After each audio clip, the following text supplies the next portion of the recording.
ദേവീക്ഷേത്രത്തിലെ പൂജാദ്രവ്യങ്ങൾ മോഷ്ടിച്ച് വിറ്റതായി Devaswom vigilance report. മുൻ ദേവസ്വം ജീവനക്കാരന്റെ ഒത്താശയിലാണ് മോഷണം നടത്തിയതെന്നാണ് കണ്ടെത്തൽ. മുൻ ദേവസ്വം ജീവനക്കാരുടെ ഉടമസ്ഥയിലുള്ള പൂജാദ്രവ്യങ്ങൾ വിൽക്കുന്ന കടയിലെ തൊഴിലാളിയാണ് മോഷണം നടത്തിയതെന്ന റിപ്പോർട്ടിലൂടെ പ്രവീൺ പുരുഷോത്തമനാണ് ചേരുന്നത്. പ്രവീൺ, ഇതിലിപ്പോൾ വലിയ രീതിയിലുള്ള മോഷണം നടന്നിട്ടുണ്ടോ? എന്താണ് ഈ റിപ്പോർട്ടിലെ മറ്റു വിശദാംശങ്ങൾ?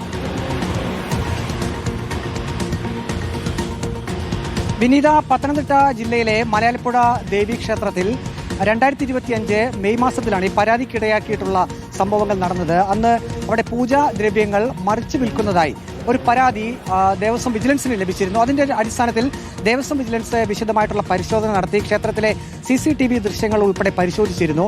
അതിൽ നിന്നും ദേവസ്വം വിജിലൻസിന് മനസ്സിലാക്കാൻ കഴിഞ്ഞത്, ആ ദൃശ്യത്തിൽ നിന്ന് മനസ്സിലാക്കാൻ കഴിഞ്ഞത്, പുലർച്ചെ 5:30 അവിടെ പൂജാ സ്റ്റാളിലെ ഒരു ജീവനക്കാരൻ 2000 രൂപയോളം വില വരുന്ന പൂജാദ്രവ്യങ്ങൾ ഒരു ചാക്കിൽ കെട്ടി പുറത്തേക്ക് കൊണ്ടുപോകുന്നതാണ്. അത് ക്ഷേത്ര കോമ്പൗണ്ടിൽ നിന്നും പുറത്തേക്ക് കൊണ്ടുപോകുന്നതായിട്ടുള്ള CCTV ദൃശ്യം ലഭിച്ചിരുന്നു. അതിന്റെ കൂടി അടിസ്ഥാനത്തിൽ പിന്നീട് വിശദമായിട്ടുള്ള അന്വേഷണം നടക്കുകയുണ്ടായി. അതിന്റെ അടിസ്ഥാനത്തിലാണ് വിജിലൻസ് റിപ്പോർട്ട് പുറത്തു വന്നിരിക്കുന്നത്. അതായത് ഈ ഭക്തർ പൂജാദ്രവ്യങ്ങൾ വാങ്ങിക്കുന്നു, അത് ക്ഷേത്രത്തിൽ സമർപ്പിക്കുന്നു.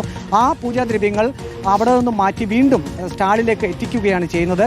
അത് അവിടെ ഒരു മുൻ ദേവസ്വം ജീവനക്കാരന്റെ ലേലത്തിൽ പിടിച്ചു നടത്തുന്ന കടയിലെ ജീവനക്കാരനായിട്ടുള്ള രഞ്ജിത്ത് എന്നയാളാണ് ഇത്തരത്തിൽ ചാക്കിൽ കെട്ടി പൂജാദ്രവ്യങ്ങൾ കൊണ്ടുപോയതെന്നാണ് ദേവസ്വം വിജിലൻസിന്റെ റിപ്പോർട്ടിൽ പറയുന്നത്. ഏതായാലും മലയാളപ്പുഴ പോലീസ് റിപ്പോർട്ടിന്റെ വിശദാംശങ്ങളാണ് ഇപ്പോൾ പ്രവീൺ പുരുഷോത്തമൻ നൽകിയത്.